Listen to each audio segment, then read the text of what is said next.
ఓ దుశ్శాసన పర్వం స్వప్న జీవితాన్ని నాశనం చేసింది. ఇక బతకలేమనుకున్న ఆమె ఈ లోకం నుంచి వెళ్లిపోయింది.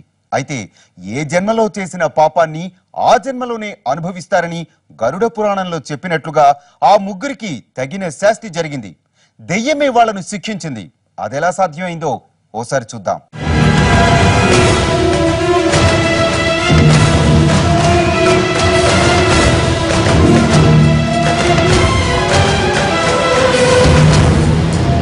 అర్ధరాత్రి స్వప్న తండ్రి నాగేశ్వరరావు బయటకు వెళ్లబోయాడు. భార్య జానకమ్మ ఆయన ఆపిందే. ఈ టైంలో ఎక్కడికండి అని అడిగింది. నాగేశ్వరరావు ఏడుస్తూ, మన పాప స్వప్న వచ్చింది, అటు వెళుతోంది, నన్ను రమ్మంది అన్నాడు.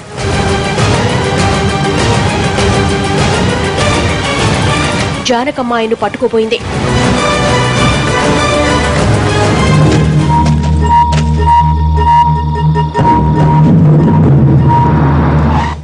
ఊళ్ళో దెయ్యం తిరుగుతోందని ప్రచారం మొదలైంది. తెల్లారింది. చాలా మంది స్వప్న తమకు కనిపించిందన్నారు. సంపత్ చనిపోయాడు. ఒంటి మీద గాయాల్లేవు, రక్తం చుక్కలేదు, కానీ చనిపోయాడు.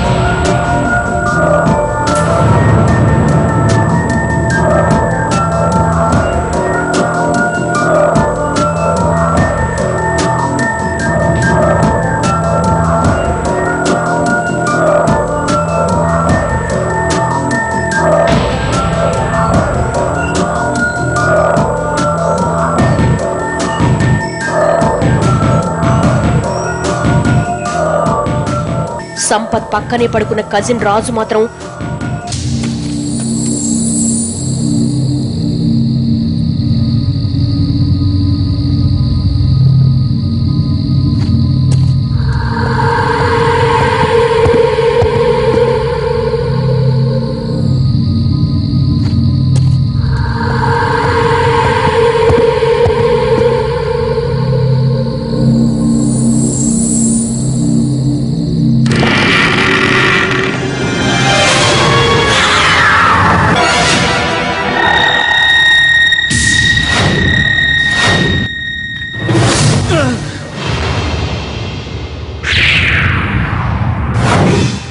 తలుపులు తెరవగానే జుట్టు విరబోసుకుని దెయ్యం వచ్చిందని వెంటనే పడిపోయారని చెప్పాడు.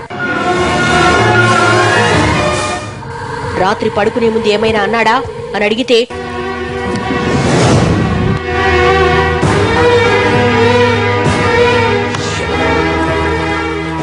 స్వప్న దెయ్యమై తిరుగుతోందంటగా ఊరంతా అంటున్నారు అని అన్నాడు.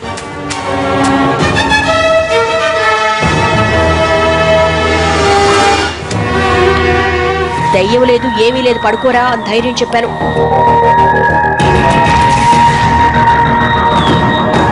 అలా పడుకున్నాడో లేదు, ఇలా దయ్యం వచ్చింది.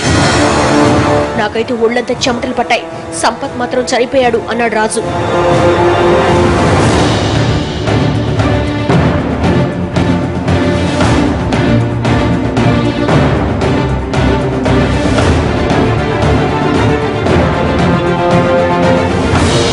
ఒక వారమైంది. తలుపు కొట్టినా శబ్దం రాకపోవడంతో వెళ్లి తీశాడు ప్రసాద్. ఆ దృశ్యం చూసి షాక్ అయ్యాడు. అక్కడక్కడే కూలబడ్డాడు. చూస్తుండగానే దెయ్యం మాయమైంది. వారం గ్యాప్లో 2 చావులు పోలీసులకు సవాలయ్యాయి. అవి హత్యలు అనేందుకు ఆధారాలేవు.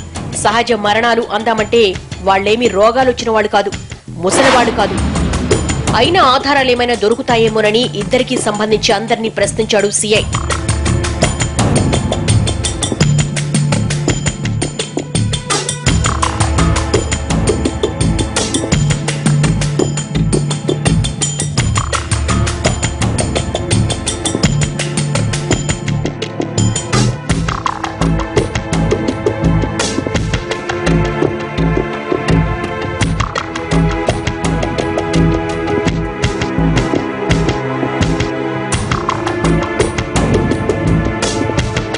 వాళ్ళిద్దరి క్లోజ్ ఫ్రెండ్ అయిన కళ్యాణ్ టెన్షన్ పడడం పోలీసులకు డౌట్ వచ్చింది. అనుమానంతో అతనిపై నిఘా పెట్టారు.